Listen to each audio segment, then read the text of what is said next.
Just because something is normal does not make it okay. It doesn't make it acceptable, healthy, or good. And I've just realized that I am super guilty as a therapist in the mental health field for normalizing certain things. Hello, I'm Carla, psychotherapist and mindset coach, and on this channel, I help you get unstuck and reach your goals by exploring topics that shift your mindset so you can live your highest potential. The idea of normalizing things is very, very popular, especially in the mental health field. But something I heard this week really made me start to question the way I think about things. See, I work with people who are depressed, who are sad, who are suicidal on a regular basis. And I'm taught to normalize that. It's something normal. And although that's true, because what does normal mean? Normal means a regular pattern, something that is usual, typical, or routine. And sadness, depression, and suicidal ideation is quite the pattern these days. I've personally struggled with depression and anxiety, and I would say, yeah, it's something that's normal to me. It's been a pattern in my life. But a lot of times we think just because it's normal, we're saying that it's okay. Just because something is normal does not make it acceptable, healthy, or good. Quite the opposite. What we deem normal can be destructive, harmful, illegal, or highly dangerous. A few things that used to be normal by society standards were things such as segregation, smoking in public places, corporal punishment in schools, spanking or beating your kids, and duels to settle disputes. I think we can all agree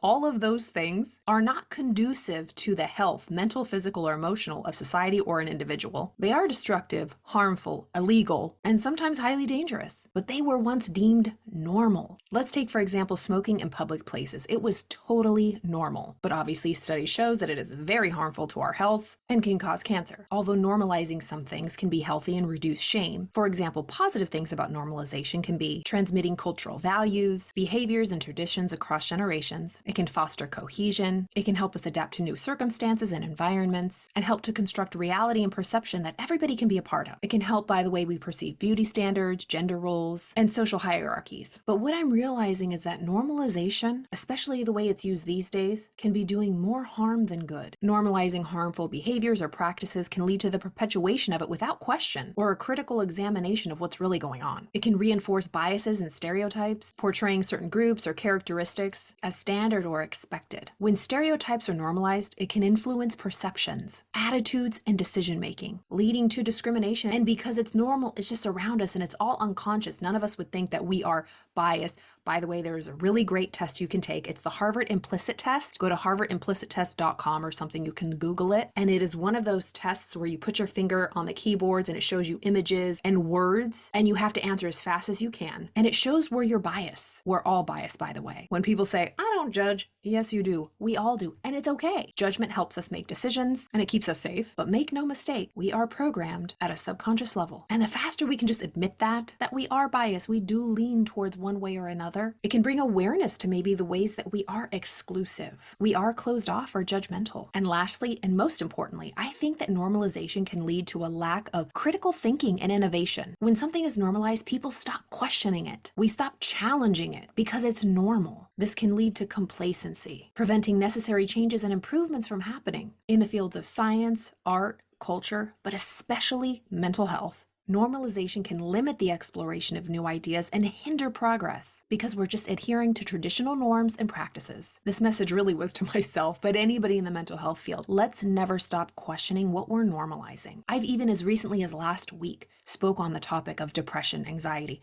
and suicidal ideation, calling it normal. It's normal for people to feel that way. It's normal when I felt that way because it's a very common and regular pattern in today's society. And although it does seem normal, it is true. It doesn't mean that it's healthy, acceptable, or okay. And it's okay to admit that these things that we're normalizing can be destructive, harmful, dangerous. And it's not an attack on these things, like nobody should be anxious or depressed or have suicidal ideation. It's just, I think when we normalize it, we stop questioning it and just take it as something normal that we can't change because we think we're up against something so big because it's normal and it's accepted. And common similar words to normal are natural, orderly, ordinary, regular, routine, traditional, typical, average, commonplace, general, mean, median, standard, accustomed, acknowledged, conventional, customary, habitual, methodical, popular, prevalent, run-of-the-mill, typical, or unexceptional. I don't want to be any of those things. And if we look at the way society and the world is going, what's normal ain't good. But it's hard to not be normal, to be different, to stick out, because we're up against so much. But I think it's so important to understand that maybe not being normal is the healthier way. Antonyms, the opposite of the word normal, are abnormal, different, disorderly, extraordinary, irregular, rare, uncommon, untraditional, unusual, exceptional, extreme, eccentric, insane, irrational, odd, strange, unbalanced, and unconventional. I would say I want to lean more towards that list, even though it's scary, because who wants to be abnormal, different, uncommon? Because when we do things an untraditional way, we get pushback. But let's look at the results we're getting. Is accepting what's normal and normalizing behaviors, symptoms, mental illness, is it really conducive to our overall health? And that second list I read actually describes some of the most amazing, brilliant people in the world. The innovators, the people that went the other way, against what was normal. We call those people strange, eccentric, uncommon. So I'm really going to fold that in. This whole idea of normalizing things. What is normal? On one end, it's healthy to normalize things to let people know, look, this is just a common pattern. This is usual or typical. And I think the purpose is to take away the shame, truly. But once we identify that, let's ask ourselves, do we want this to be normal? Do we want this to be a pattern and a routine that perpetuates? Is this a norm that we will accept? I'll leave it on this note. Something that was such a big struggle for me was drinking. I used to use alcohol to cope with my anxiety, with my depression. And it got to a point that it was so bad because really alcohol is a depressant and it causes anxiety. So it was just like